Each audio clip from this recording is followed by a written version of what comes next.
my son and I came out at the same time. And it was his coming out and me identifying that that's what was happening that I thought, hey, this is something I need to do too.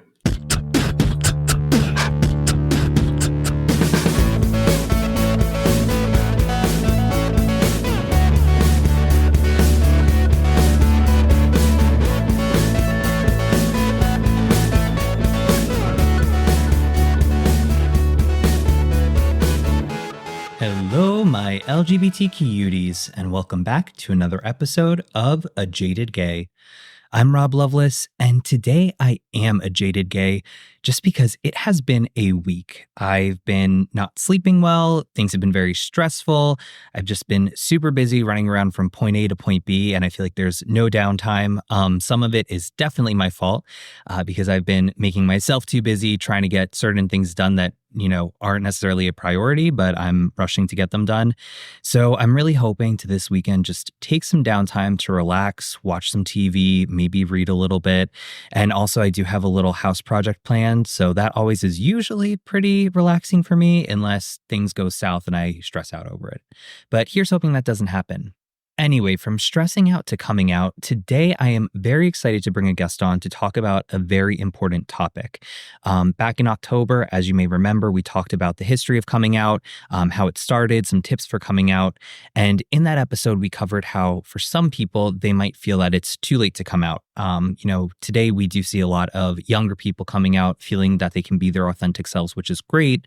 But that's not the same path for everyone, especially older LGBTQ plus people who may have grown up in a time when, their sexuality was not accepted. So our guest today is coming on to talk about his experiences coming out later in life and some advice around that. But before we get into it, let's pull our tarot card.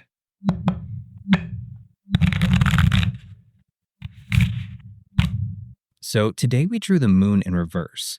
Now, as you may remember, major arcana cards signify something big in our lives. So this is more than just the little day-to-day stuff. And the moon is full of feminine energy, so this card is very nurturing and encouraging us to meditate and reflect. It's number 18 in the major arcana, so with double digits, we add them together. And in numerology, 9 is symbolic of being near completion of a cycle, but we still have to push a little harder to cross the finish line. And from the lens of numerology, this card is also connected to the Hermit, which is number 9 in the major arcana. And the Hermit signifies that we're alone, but it can go one of two ways. Either being alone is bringing us solitude and it's healthy space needed for us, or on the flip side, we're spending too much time alone and isolating ourselves from others. Now, the moon is tricky because while it is nurturing, it can also sometimes prevent us from seeing situations clearly. Think of it this way. The sun comes out during the daytime, it shines its light on situations, but the moon comes out at night and it doesn't shine as brightly. So because of that, it may cause illusions and cause us to see our feelings reflected in a situation as opposed to seeing the truth in the situation. And obviously our feelings and emotions are valid, but they're not always logical. So while we want to feel the feelings and emotions, we do want to rely on our logic to make sound decisions and see how we're showing up in a certain situation. So when we draw the moon in reverse, it's saying that we might be hesitant to look inwards and that we need to reflect on ourselves or a situation we may be in. And it's also reminding us that we need to meditate and accept our truths and trust in our intuition to guide us on our path forward so that we can achieve what we're looking to out of life. So with that in mind, let's bring in today's guest. He is an author, public speaker, and former teacher who learned how to embrace his sexuality and live authentically as a gay man at 55. Please welcome Kevin O'Connor. Hi, Kevin. How are you today? Hi, I'm wonderful. Good to hear from you from Philadelphia. It's good to be in the same time zone together with you. So I'm looking forward to our conversation. Thank you for joining. I think this is a really important conversation to have, so I'm glad you're here today. Before we get too much into it, though, can you tell us a little bit about yourself, your career, how you identify, pronouns, all that fun stuff? Sure. I identify, I'm cisgender male, and orientation-wise, I identify as gay. I came to grips, for lack of a better word. I came out officially, probably to myself and to others, when I was 55. So I'm 70, I'll be 74 next week. So I'm in terms of, but I knew, and I write about that in other places. I I didn't know what to call it at age 12 or 13 in 1960 or thereabouts. But I knew there was something that separated me from my friends and my brothers, and something that was a little different. I didn't know what to call it. So I identify now as a gay father, a gay grandfather, a gay educator. But I could take the gay part out and just say those words without. But I think uh, now that I feel so much more authentic now than I used to, so much more who I am, and have worked through that process. But as I say, a book I was talking about before that I was part of it's called Journey Out. It was edited by a guy named Gene Probasco, and this is where I first started to explore this. Shortly after I came out, it's called Memoirs of Men Coming to Grips with Their Orientation. So it's really a group of 20 men who each wrote their own section about what it was like to come out of a marriage, to journey out of a marriage. And that's where I first started to identify and uh, talk to myself initially, and then do some writing about who is it I am. Is that a sentence? And then at the same time that I was coming out or making that decision at age in my early 50s, I had my son was coming out as well. So sometimes when I'm making a presentation, or when I was working in the school system with LGBT youth, I would just say, my son and I came out at the same time. And it was his coming out and me identifying that that's what was happening, uh, that I thought, hey, this is something I need to do too. I've lived inauthentically for this many years, and but now with the son that's coming out, I wanted to do it as well. And not to say that we held hands and did this together. We didn't at all. But he influenced me a lot in being able to talk to me about it. And then, even though then I wasn't able to tell him what I was, it took a little while longer for me to do that. But I was operating at that point as the father, as the dad, knowing full well what was happening to gay kids, and at that point, and still is, unfortunately. I wanted to help him as much as I could. So that is a little bit about myself to start us off, and how I came out. And next year I'll celebrate 20 years of being official, if there is that word. So that and life has certainly changed for me in many, many ways in those 20 years. Well, glad to hear that you feel more empowered and living more authentically. And also, happy early birthday. Yeah, next Saturday I'll be 74. Yeah. Mm-hmm. So I guess another identity is senior gay. I'm a senior gay too. Awesome. Well, I do like to ask all my guests today, are you a jaded or non-jaded gay, and why? I'm more than non-jaded. I'm not. I do have my days when I get a little jaded, but I'm a quick recoverer. And for all of my life, I've been few downturns, but for the most part, I've been pretty.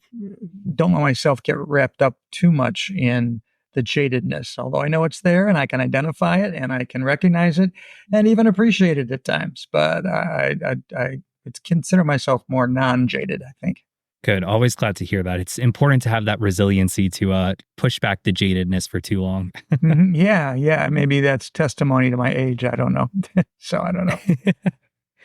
Well, getting into the episode, can you tell us a little bit about your experiences growing up and what kind of LGBTQ plus visibility you saw, if any? Yeah. I was born in 1950, and I was part of the premise of the book I wrote, Two Floors Above Grief, is my experiences as being the child, the son and the nephew of two funeral directors. And I lived in an apartment above the funeral home with my two brothers and my parents, and the apartment below us was my aunt and uncle and their three daughters. So we lived together in this big old Victorian magical house. I called it magical, and just a really nice environment. Um, in terms of the visibility at the time of gay, I mean, that wasn't even a word we used.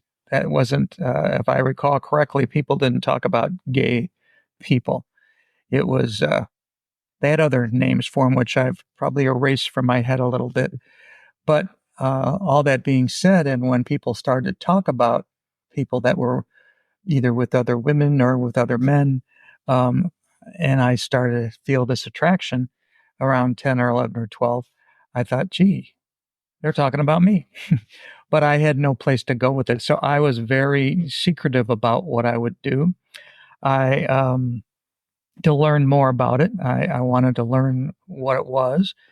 And I guess one of the things I was first attracted to was at the local magazine store in the town. One of the magazine stores was at the base level of the magazine rack. Excuse me, was the was all the Muscle Boy magazines or the men's magazines, and amidst hundreds of other magazines.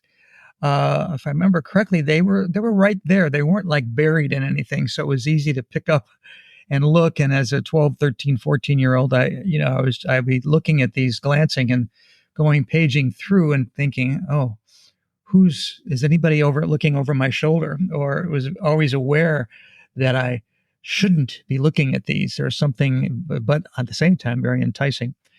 And my parents being business owners in the town and in a smaller type town, people think, oh God, well, what my thinking was, what if somebody sees me looking at this magazine? Um, I think I heard on one of your podcasts recently about this, or I read this similar situation with the inclinations with these magazines that this particular speaker bought it and took it home. I would have never done that. I would have never done that. And the other thing that I realized I was attracted to, I had a paper route, and in the summertime when I rode my bike or walked or whatever I did, and there was a number of cars that went by where the men were not wearing shirts, and I was just drawn to that. And in fact, having walking the same route every day, about the same time, I could sometimes predict, when that car was gonna come. So I felt that attraction and didn't know what to do with it at all. So, and then I just, what I did is I pretty much buried that. But when I would go to a bookstore, especially if I got a chance to go, and we lived about 30 miles outside of Chicago. If I went in, I remember one time finding a book at a bookstore and reading I don't remember the book, but it was a way for me to learn more about uh, homosexuals. And they didn't probably use the word gay in that book either. But I remember reading it on the way home and then just leaving it on the train because I thought, I can't I can't take this book home. But from that, when I would go to bookstores other occasions, especially by myself, I might park myself in those shelves to read, and that was how I did some of the learning I was doing, or try to process this part of me that didn't know what to call myself. So that's how I learned in that time period of the late 50s, early 60s, but proceeded in a life where I going to a Catholic high school, co-ed, but it wasn't anything that was talked about. Nothing was ever mentioned. It was probably I shouldn't say nothing was ever mentioned. There were things where we would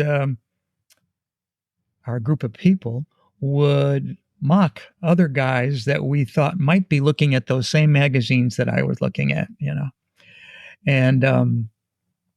and so I would just internalize that even further. That hey, we're mocking this guy, this friend of ours, this other guy in our group who is reported to be looking at the same magazines that I am, and these other guys are really giving it to him, mostly behind his back. But that just caused me to further retreat and further to take that, and I didn't want to risk losing the friendship of my peers, so I thought I just better keep this quiet. I just better not even tell them that I like those magazines too. So I think your question had to do with visibility. So that was part of my visibility.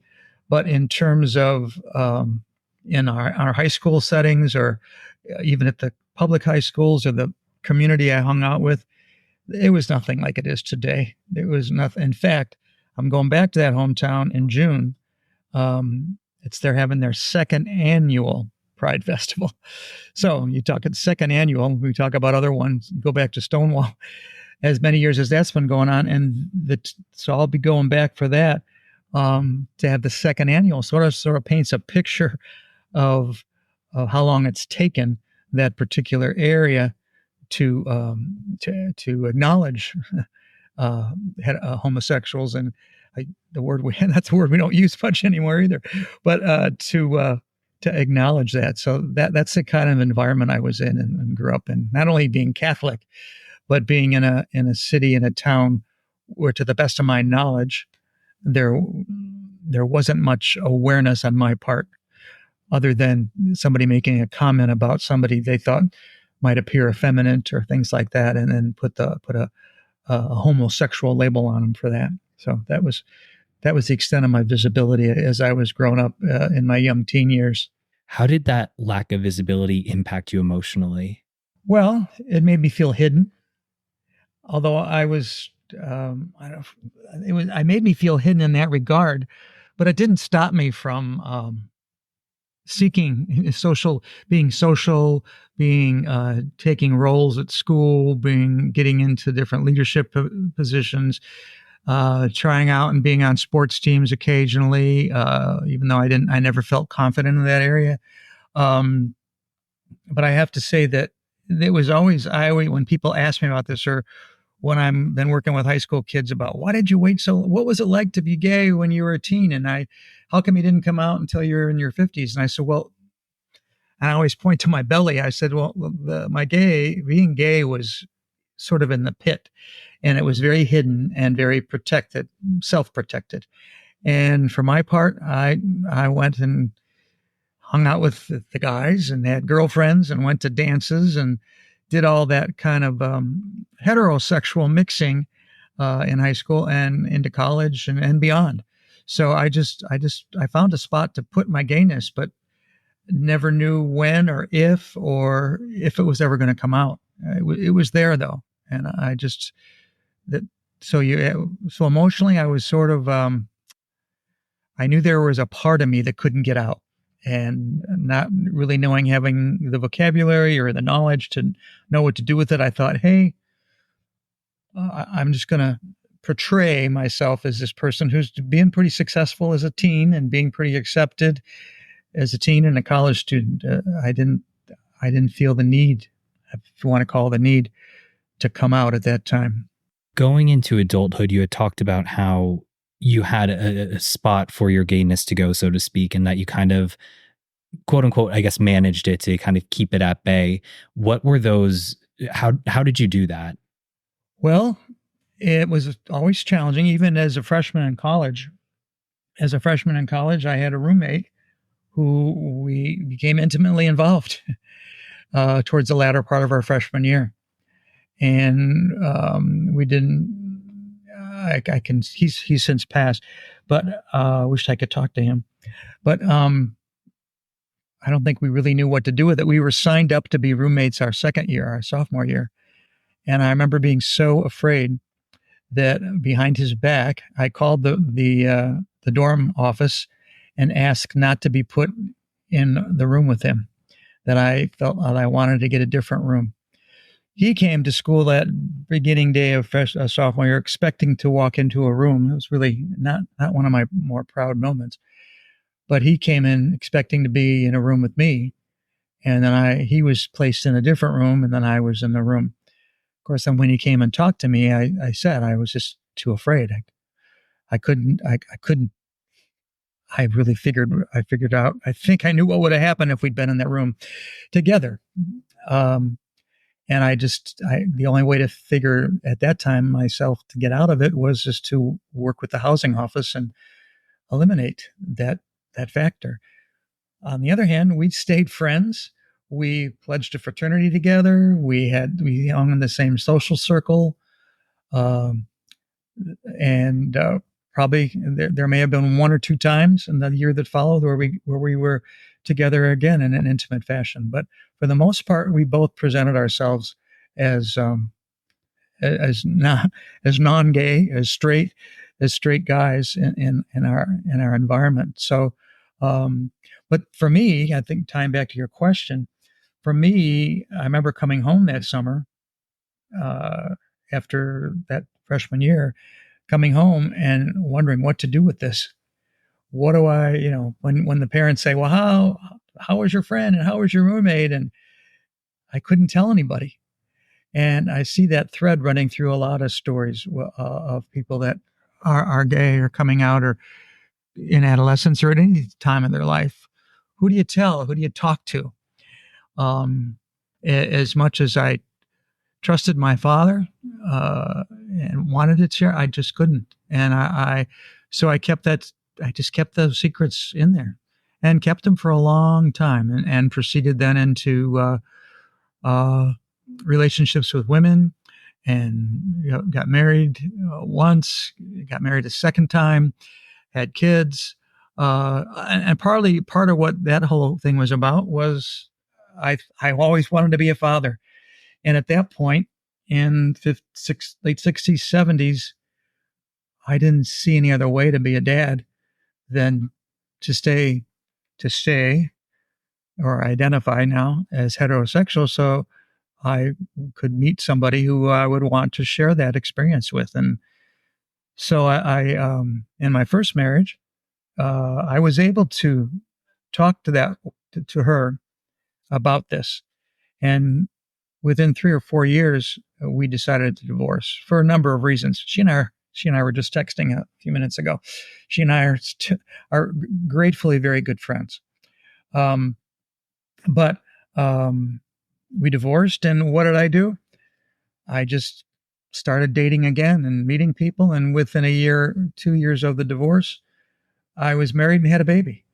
So, or 3 years maybe, but in any case, uh, and then lived in that marriage for 24 years with 2 kids. And so it was always, as I look back at it now, I thought, how did you do this for that? How did you live that lie for that many years? How did I get to be as advanced in my career as I was? I was an educator. Educators didn't come out in those days. I mean, and I lived in San Francisco at the time of Harvey Milk. So I left San Francisco in 78, just a few months before he was murdered. So I was in that atmosphere and living in the Bay Area as a young married man with a big circle of friends, but living in this environment where being gay was pretty accepted. As a social group, we would go to Castro Street and we would participate in activities there, and we would kid about the gays and things like that. Um, and then in my own mind, though, I was thinking, hey, that's me. So following Harvey Milk and the whole referendum that was going on about, and Anita Bryant at the time, about they didn't call them gay teachers, they called them homosexual teachers, and what damage they were doing. And here I was teaching myself. I thought, how am I going to keep this job? How am I going to keep on in this career? And I didn't have the wherewithal, the whatever it would have taken me to do that at the time. I wanted to be a dad, and I thought the only way to be a dad is to keep in a heterosexual relationship. And certainly, I love both of my wives, and that was another thing that was a banging against each other's hands, was being in an intimate heterosexual marital relationship while at the same time having this attraction to men, not acting on it, didn't act on it for many, many years, but knowing that it was there. And then being in social circles where was couples and all the things suburban couples do, and doing those kind of things. And so, but still that little place in my stomach was telling me, hey, whatever you want to call it, Kevin, you're not fully a heterosexual married man. You've got this other element to yourself, which, will it ever come out? So that's how I lived for a good, I was, like I said, I'm married to two women over a period of 28 years, 29 years, but that was very buried. And I got to a point where that being buried was just a part of me. And Maybe that's why I had colitis sometimes. Maybe that's why I got nervous about things that maybe other people wouldn't get nervous about, and probably affected me in a physiological way too. From a young age, you definitely recognized the attraction to men and that there was something different there. But like you said, I believe it was around 29 years of going through this, repressing this part of you. So do you remember the moment where you began accepting your sexuality and your authentic self and exploring what it might mean to come out? I guess I got clues along the way that it was going to be more accepting. Not that I guess one of my first clues was even as a 29-year-old when I was dealing with the breakup of the first marriage, and I was able at that time to talk to my dad. Um, I'd been going to some counseling, and in counseling sessions, uh, I met, and having spoken to my first wife about this attraction to men, and she's the one that said, "Well, why don't we go talk to somebody? Why don't we get some help?" So that led me into counseling, which led me into counselors saying, "Why don't you? Who can you talk to about this?" And I thought, well, maybe I can talk to my dad. So I did at age 29, and just started to bring it up and told him about the experience that I had had in college 10 years prior, and he knew the guy that I was talking about. And he started to just talk about he knew people in his life, and it wasn't he didn't think it was that unusual. And he used that the which I've heard many times the spectrum. You are you a one gay or a 10 gay, or where do you fit on the homo heterosexual spectrum? And he said we're all different points along that. And I think maybe his take at the time was sometimes we're at different spots in our life there. So we had this discussion. We never talked about it again. And the marriage ended. And like I said, a few years later, I was married again. But we didn't go back to that discussion at all with him. He died in 3 or 4 years later. So I guess, but having that discussion with him, you ask about my first sign. That was the first thing that I thought, well, there are people to talk to about this. And not only my counselor, but if my father is okay with this. And then even with my first wife, knowing that she's the one that said, why don't you go to some counseling? And then being able to tell her brother and sister-in-law about it and unpack it with them a little bit.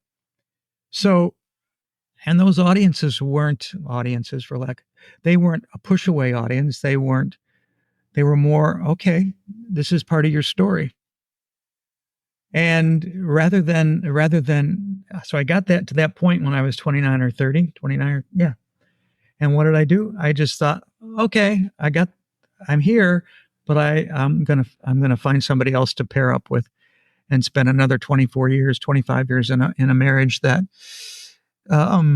was not easy. It was not difficult, probably because we probably weren't ready to get married. That we had a child right away.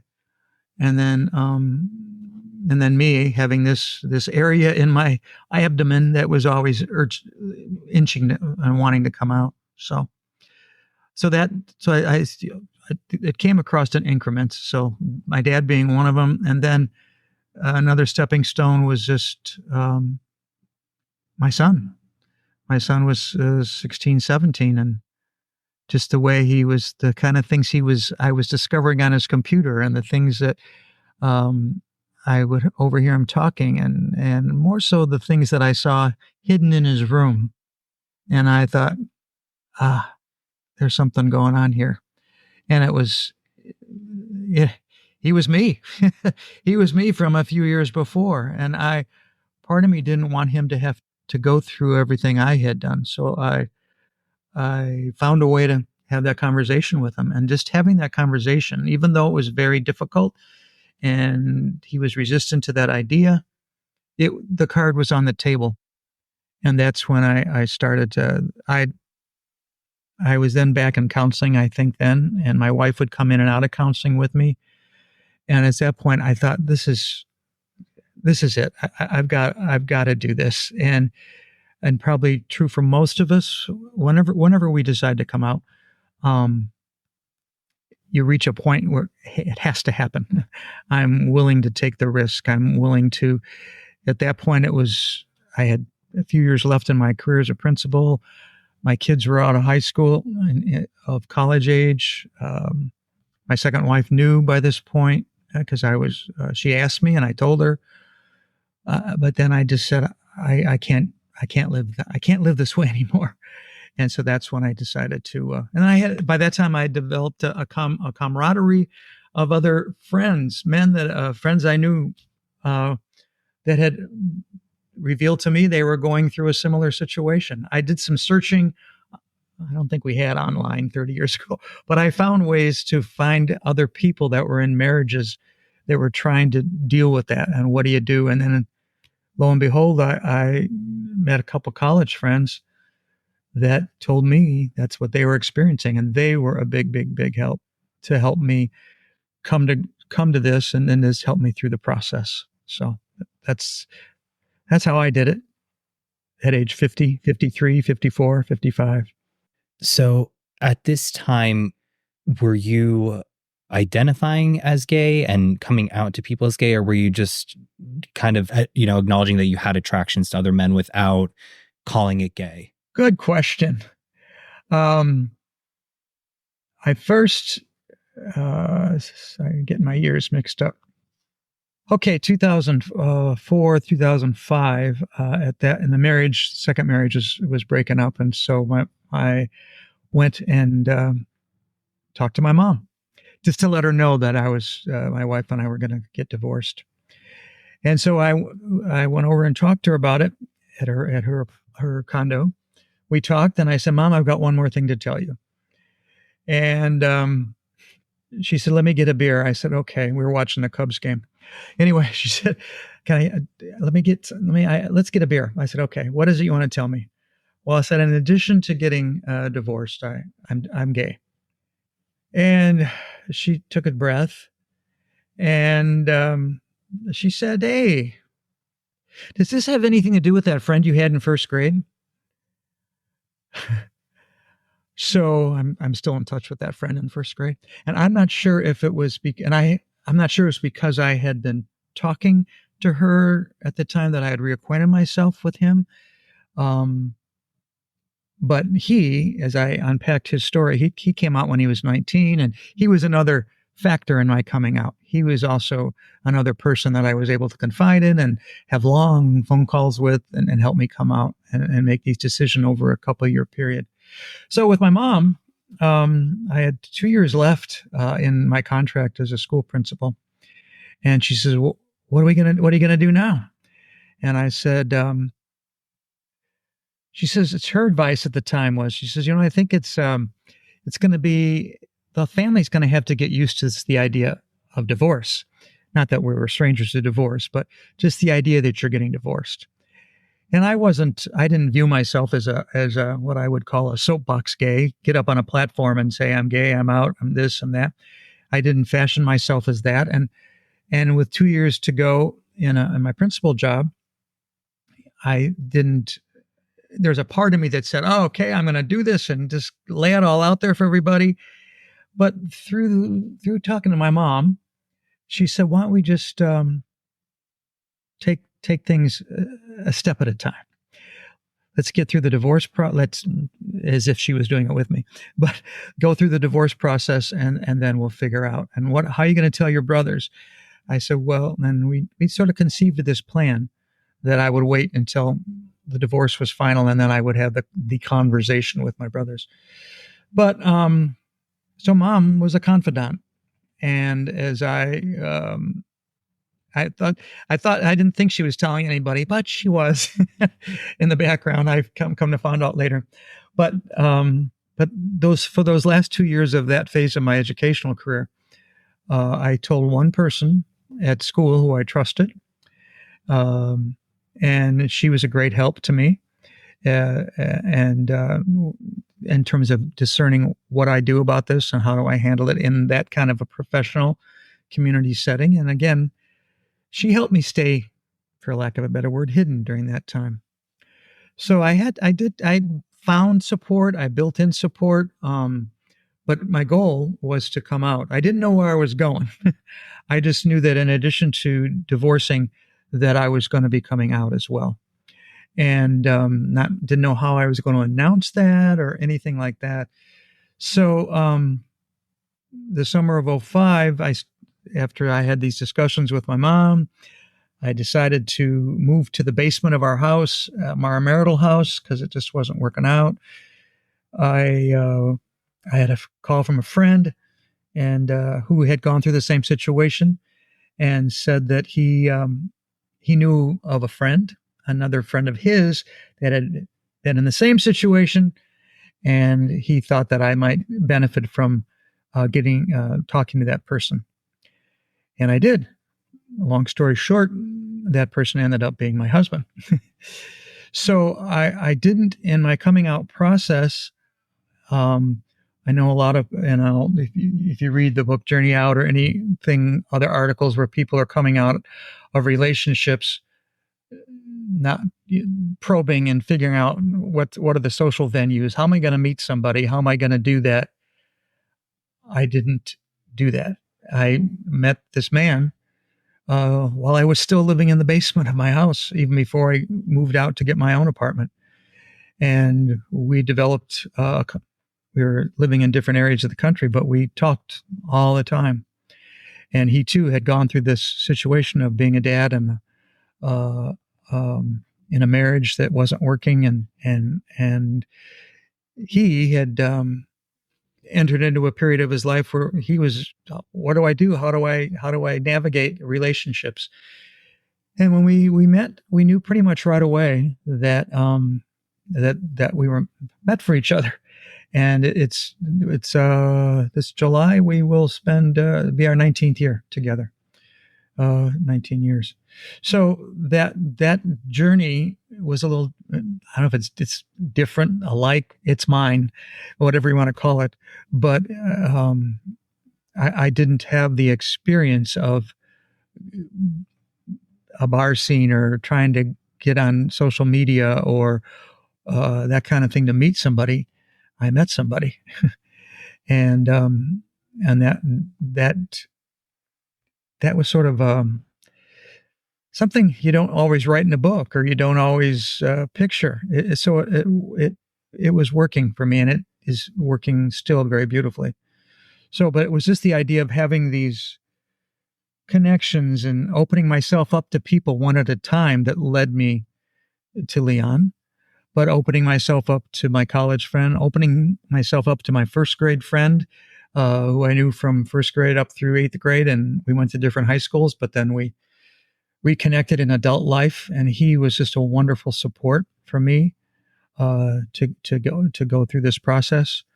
So I've been fortunate in by some, maybe it's in my tarot cards, I don't know, but fortunate in finding people that were able to guide and guide me along the way and to meet people. So I feel really blessed with that and very fortunate in that. And how did opening up to others about your identity, especially, the conversation with your mom, since it sounds like that's the first person you kind of officially came out to, how did you feel when you started opening up and having those conversations? It was just like a lifting. It was, I mean, I mean, sometimes they talk about gay people being light in their loafers, but that was some of my parents' generation would say that, oh, he's light in his loafers. Um, but uh, it's just each person I was able to talk to just gave me further credence, further authenticity, further okayness, further acceptance, I think, too. Um, I mean, part of what I do, but knowing full well that I did cause some hurt in people's lives by by getting married, maybe staying in a marriage, living this secret that was hurtful to other people. But it's taught me. But each time I told somebody, each time I talked to somebody, I figured, hey, I'm not the only one. there are people out there that are willing that will listen to me. I don't recall anybody even now when I'm talk to people about it directly of saying, "Oh, that's crazy. Why would you ever think that?" And the fear I had about coming out to my cousins and my family and everything, it just and I didn't have any kind of formal process. At that point, I just let the word spread on its own. And each time we came into a social situation, it's certainly, and then as Leon started to come to more and more events, it was this, I felt, hey, this is just who Kevin is. No one has come to me to confront me about it. Although who knows what people talk about behind my back and what their perceptions were. But my perception is that it's been very accepting, and they've been looking at me as the total Kevin, as opposed to, you know, and I have the same thing with the people I used to work with when I was in this school for 18 years as a principal, and had only spoken to one person, and then didn't really start telling people about who I was uh, until a couple, maybe a year or two after I retired in 2017. But now, yeah, Leon comes to those events when we have social events or we do things together. So it's just been so each time I tell somebody, each time now when I tell somebody, each time if I'm talking to a group of students about a coming out process, it just makes me feel more complete, more whole. Uh, can we overuse the word authentic? I don't know, but it's just part of who I am, and it's just like I said earlier, I'm a dad. I'm a dad. I'm a grandfather. I'm a teacher. I'm a principal. I'm a writer. I'm gay. It doesn't. The identities can coincide or not, and I just present myself out in the community as just who I am. And if it happens to come up in conversation, yeah. But I don't. I don't go to Starbucks and say, "Yeah, I'm a gay dad," or "Can you fix me a, a, a gay a gay coffee or anything," because I only drink gay coffee. I know I'm being silly here, but um, it's just answering your question. There's no regrets. I just feel about coming out. I do I think sometimes what would have been like if I had come out earlier? I do. I ask that question, but then maybe I wouldn't have been a father. Maybe I wouldn't have but then when I look at the AIDS quilt, and when I see the AIDS quilt and notice that most of the birth dates of those people are anywhere from the mid 1940s and later, I think if I had come out earlier, what would that have meant for my life? Um, was I meant to come out when I did so that I could be put in a position of working in a high school setting, school setting for the last 10 years of my career, working with LGBT youth? Uh, maybe that's why. Maybe that's why somebody up there said, let's wait for a while before you come out. So I don't know. I don't have an answer to that.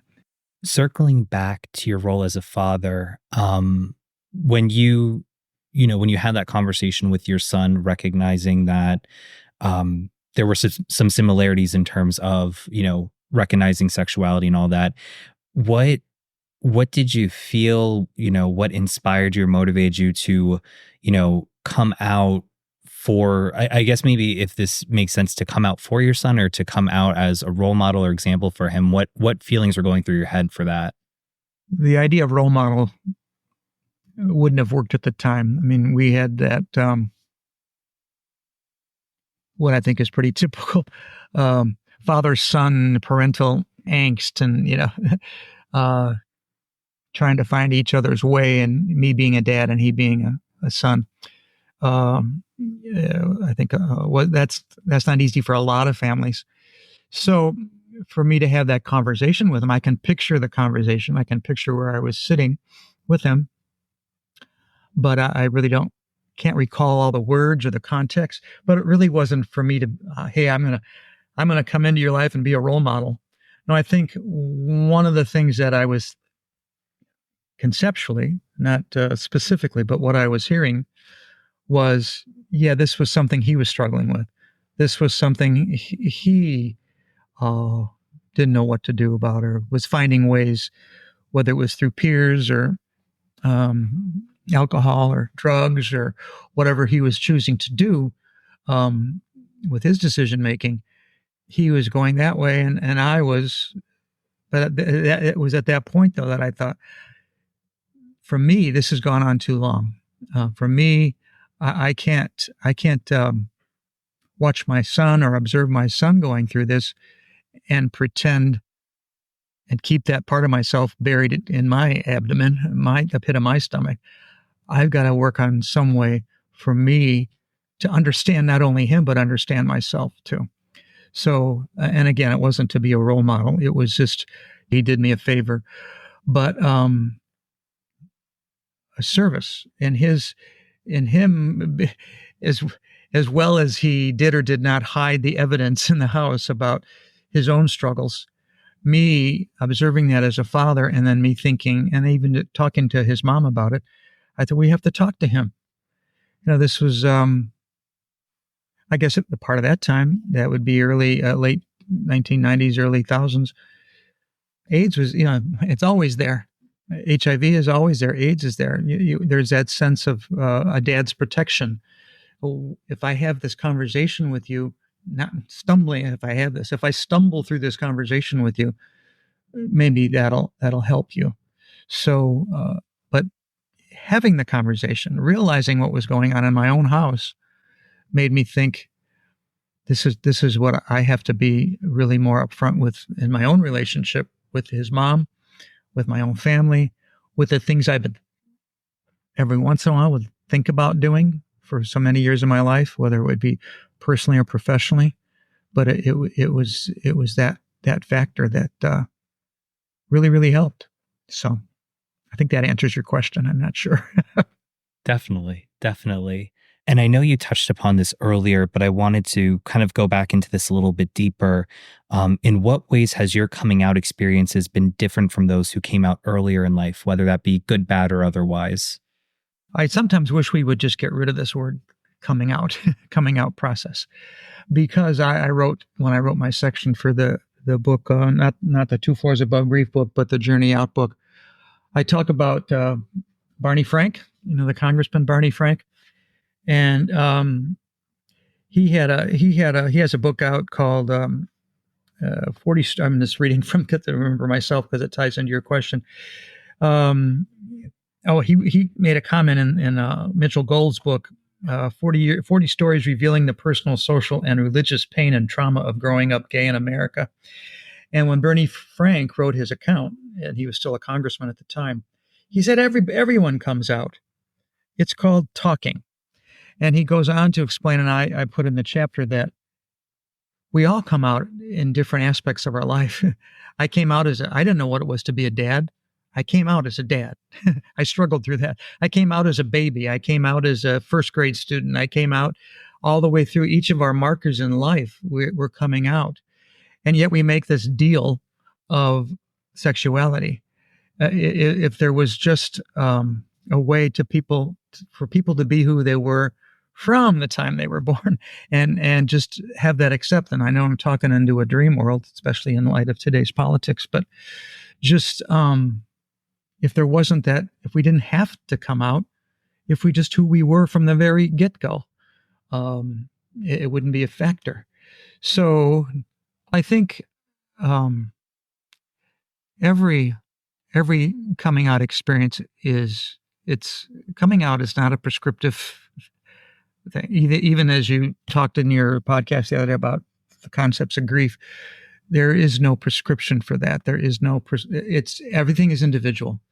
Everything is how that individual comprehends and acts and does. And I think the coming out process for any one of us is that there's each of us has our own variables, our own factors, our own timings, whether the timing's physical or emotional, or any other factor. for me, and I don't. Sometimes I will ask that question of myself: how is my coming out different than other people? Well, I could go through. Hey, I was 54 instead of 16. I was married instead of single. I was a father instead of not a father. Or I was a longtime career person as opposed to just starting my career. All those kind of differences, but that's what makes my coming out individual.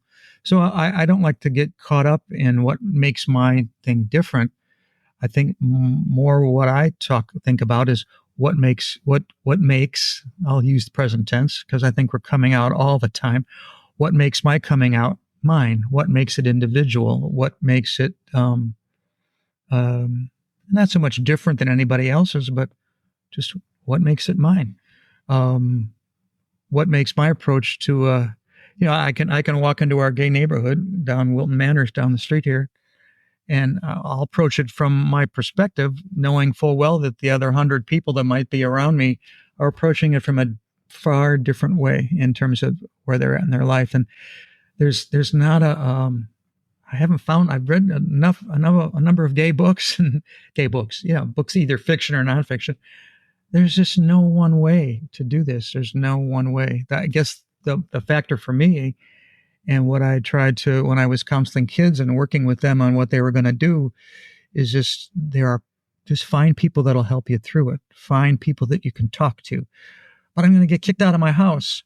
Okay, we don't want that to happen, and I'm not going to force you into coming out.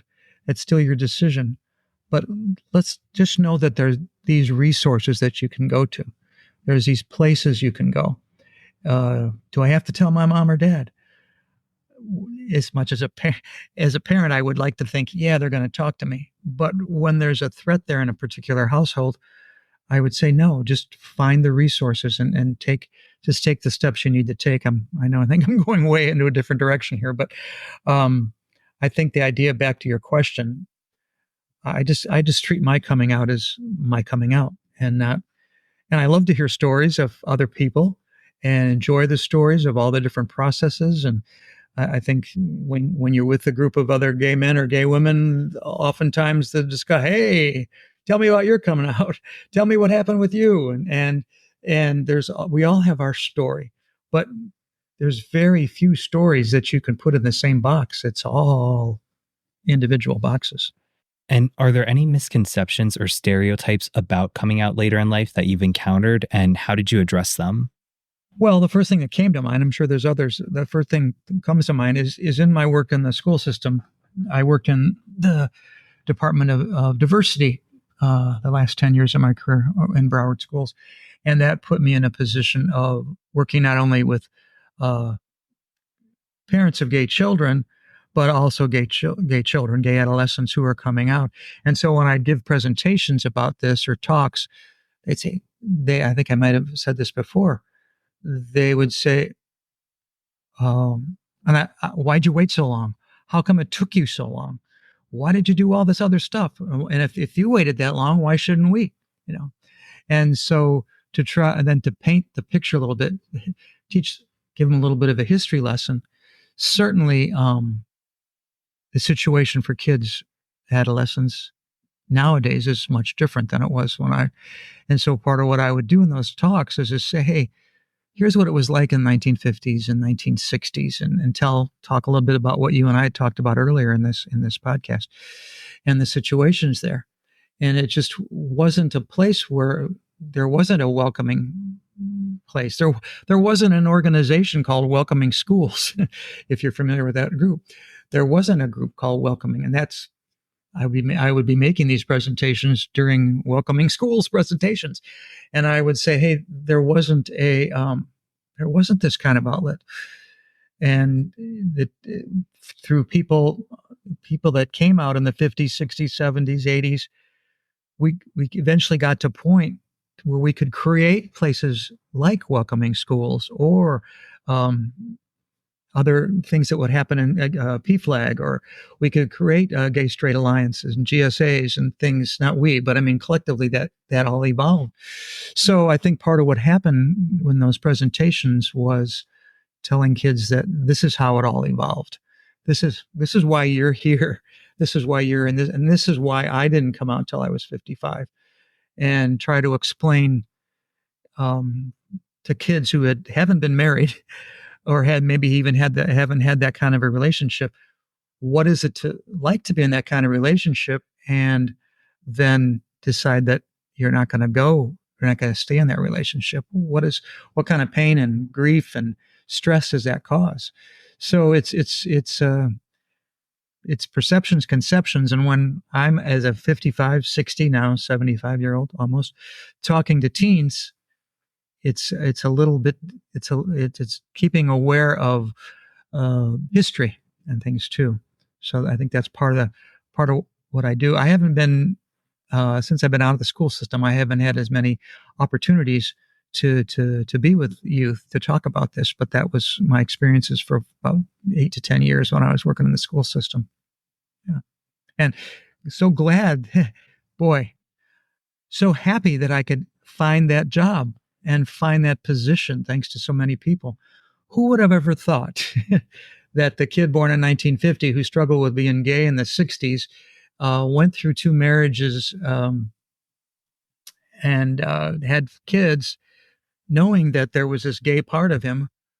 I never conceived or thought that I would have the opportunity to talk to kids and talk to them about my own experiences and say, let's just try to figure out what you can do with your life. I treat that as a gift. I treat that as a gift, not only for myself selfishly, but being able to have lived this long, to be able to do that, and just being grateful for all the people that were able to, not only the people, but the situations that steered me this way. So I think I said earlier, when I think too much about why I waited till I was 53, 54, 55, I think there's other powers at play here. There's other positioning. There's other um, meant to be's that made this happen. So that's what happened. So I think I answered your question. I think, yeah. Definitely, definitely. And changing gears a little bit, I did want to talk about this. You also wrote a memoir titled Two Floors Above Grief, a memoir of two families in the unique place we call home. Can you tell us more about that? Be glad to. And I make a couple mentions in there about um, the gay aspects of my life. Um, the book more or less focuses. I think I talked. This is my second podcast today, so if I'm repeating myself, let me know, because I may have shared this with a prior podcast. The the idea that the two floors above grief represents the house I grew up in. In that house, that old Victorian house, the funeral home it's built in the 1880s. My dad and uncle bought it in 1939, but they put the funeral home on the first floor, and the what used to be resident bedrooms and ballrooms in the second and third floor, they converted it into apartments. So the stories in the book are about my growing up in a funeral home, and what it was like to be in that atmosphere, that environment. I don't treat the book so much as a sequential thing where I was born in 1950 and this is what happened to me next. And I treat it more thematically.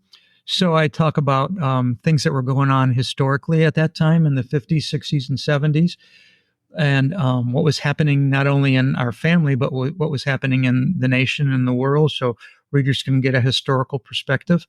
The book is based a lot on and makes reference to family letters that were written. I have 700 pages of saved letters that were written back and forth between my parents and other people in the family and myself. And I incorporate those letters into the stories I'm telling. So when there's a story being told, I will put the actual words of the letter in that my dad or my mom or my aunt or whoever wrote it, and those are typed right into the manuscript. So when a reader's reading that, that's the actual person speaking. So I think that gives the book a lot of truthfulness. When I was typing those words in, as I was putting the book together, I thought I would take them right from the letters I'd saved from their actual handwriting or their typing, and put them into the keyboard here, thinking those are really their words. These aren't words I'm making up. These are their words. So I'm proud of that fact that I was able to pull those letters in and make that part of the story. One of the things that's happened with the book, I designed when I started writing the book and taking writing classes and figuring out how to put a book together. Some of the people I worked with said you got to figure out who your audience is going to be, and I thought, well, initially my audience is going to be my family. But then as we worked more on the writing and editing, and we thought there was a broader audience for this in terms of other people that lived in a house where their family business was, or other people who might have been in environments where they lived together with another family. There was two separate apartments, but in order for me to get to my apartment, I had to walk through my aunt and uncle's apartment. So we were always together and doing things. So one of the things that happened when Amazon puts its rankings out, one of the things that occurred a few occasions was it was a bestseller in the teen and adolescent category. Rankings in Amazon change real quickly. If you happen to sell 5 books in a day, it might change your ranking. So I don't get too caught up in what the rankings are. But some of the times it was ranking high in teen and adolescents, which was not my intended audience. But I was thrilled. And so I had working with another person, and we unpacked this a little bit and looked at reviews and things. And part of what we thought was attracting people from the teen and 20-year-old type demographic was just the idea that it's an old looking house, had a sort of a gothic thing, and kids, all people's attraction, but sometimes I think youth's attraction too to the idea of death, or the idea of grief, or the idea of another place to go. But then also what we unpacked was the idea that people currently 30, 40, 50, 60-year-old, 30, 40, 50-year-olds nowadays, maybe not that old, they don't know what letters are. I don't write many letters anymore. I used to write long letters, and I refer to some of them in the book. My dad wrote long letters. We didn't write letters that we put in a mailbox. We now, as you know, everything is done in a different type of communication. So part of what we thought the attraction was, it's not only for teens and adults, but for some of the older readers that I get involved with through discussion, is the idea, hey, we used to write letters.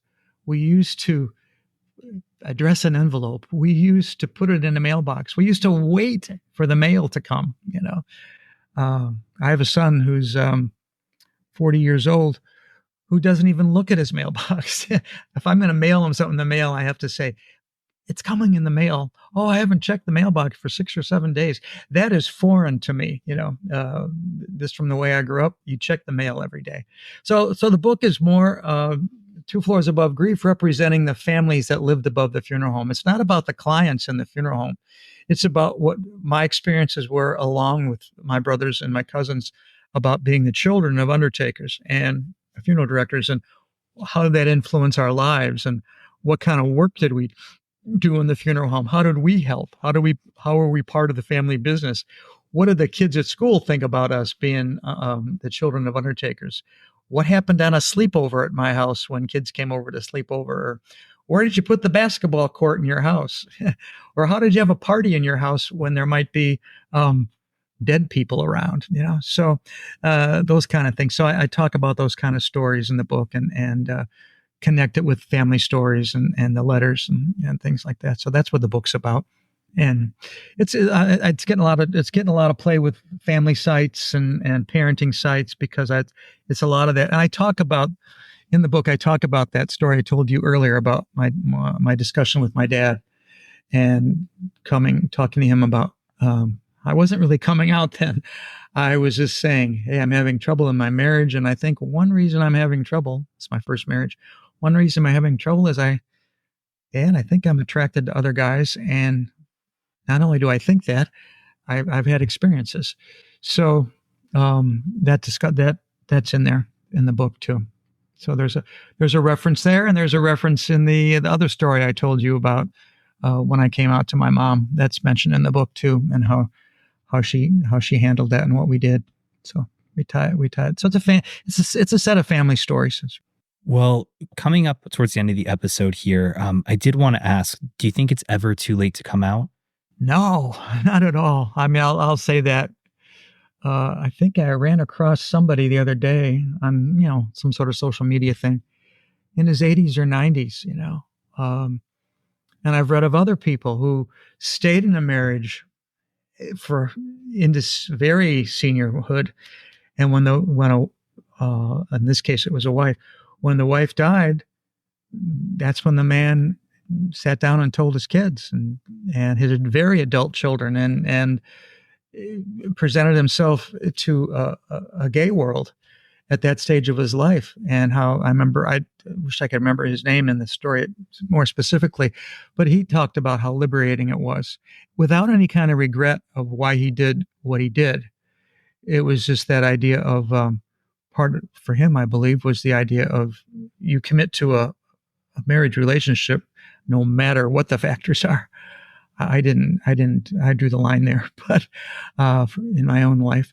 But I don't think it's ever too late, Rob, to come out. And as I said earlier, I wished we didn't. Sometimes there's a part of me that wished it wasn't even necessary. So, but if you've been wanting to, if a person's been wanting to do it for this long, and they have the opportunity, and they have a support system in there, and there's so much support there now, whether it be organizations or atmospheres or restaurants or clubs or bars or podcasts like the Jaded Gay.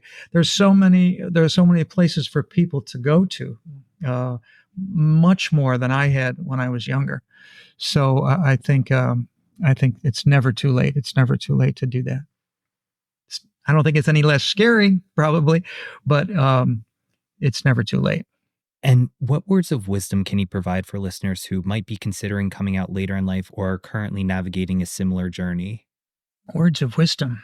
Well, it'd be trite to go to the Nike slogan and say, just do it, because that really minimizes the whole thing. And it really is a BFD. It is a big fucking deal in the way that our culture is structured. But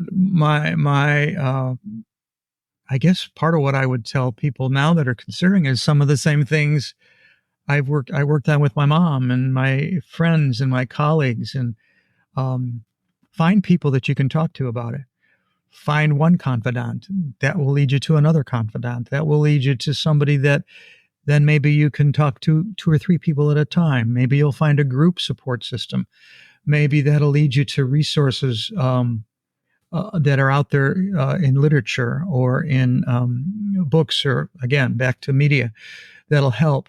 But I think if another word of advice is just, if you really think you want to do it, if you want to come out, don't hold yourself back, because I think if you keep yourself from doing it, you pay a price emotionally, physically. I think in some ways it may lessen a person's life if you're not being true to yourself. If you feel you're not being true to yourself, if they feel there's a part of themselves that needs to be expressed and wants to be expressed, and they want to express it, just go to the resources. Start one step, start a second step, and not that it has to be sequential. It's just start. And so again, not to say just do it, but just take a step. Find that one person. There was a time when I was still at the last year of my second marriage, I was with a college friend who we had known each other a long time. We were on a bike ride together. We stopped and we started talking about this. Turns out we were both having these same kind of thoughts and processes. And, based on the foundation of our strong friendship and whatever it was that prompted the conversation, we each had one more ally then. And you never know. I think I look at the word discovery. Once I started coming out, I just kept discovering, and I still discover all the time. And even listening to your podcast this week, discovering stuff about things that you've talked about with other guests has been very, very powerful. And there's never, for me, there's never been, I know it all. I'm an old man. I'm 74. I know what I'll, that doesn't happen. That doesn't happen. So that's just, I was going to say, just do it again. No, just if a person is thinking at any time of life, and you say, we talked, when is it too early? When is it too late? When is it, uh, it's never any of those. It's when there's a feeling there, that a sense, a movement, saying, this is something I got to do. Then go find the people who are going to help you through the process. And there's a number of people out there, and I've been fortunate enough to find those people along the way. But that's because I was looking. That's because I was looking. And connecting it back to the tarot, the moon in reverse, it's a major arcana card, which is a big deal because coming out is a big deal. Like we've talked about today, it does not look the same for everyone. There's no right or wrong way to do it. It's unique to you. And you're never too old to come out. So like this card is telling us, really take the time to be with yourself, reflect inwards. If you're having thoughts, feelings, emotions that might be uncomfortable, take a moment to address them and sit with them and really think through it, feel through it, and reflect on yourself and what you want. And as always, trust that the universe has your back and that your intuition is going to guide you to make the right decision when the timing's right for you. There's not going to be, a countdown clock. You will know when the right time for you to come out is. So listen to your intuition and really trust your gut to guide you through this. Well, Kevin, thank you again for joining us today. This has been such an important conversation, so I'm glad we were able to have you on to talk about this. Can you let listeners know where they can learn more and connect with you? Yeah, that'd be great. Thanks for the opportunity to provide the information. I appreciate it. My website is KevinO'ConnorAuthor.com. That unpacks a little bit more about me and also about the book. Once they go there, there's a place to sign up for some freebies that I send out that they can get. And in doing so, when they sign up for that, they will also be signed up for my newsletter. I send out a weekly newsletter about the book, but it also, I showcase, there'll be a point in time where I'll showcase that I was on this website with you. On my website, I showcase all the other podcasts I've been on. So yours will be there too. So that's one way. So KevinO'ConnorAuthor.com.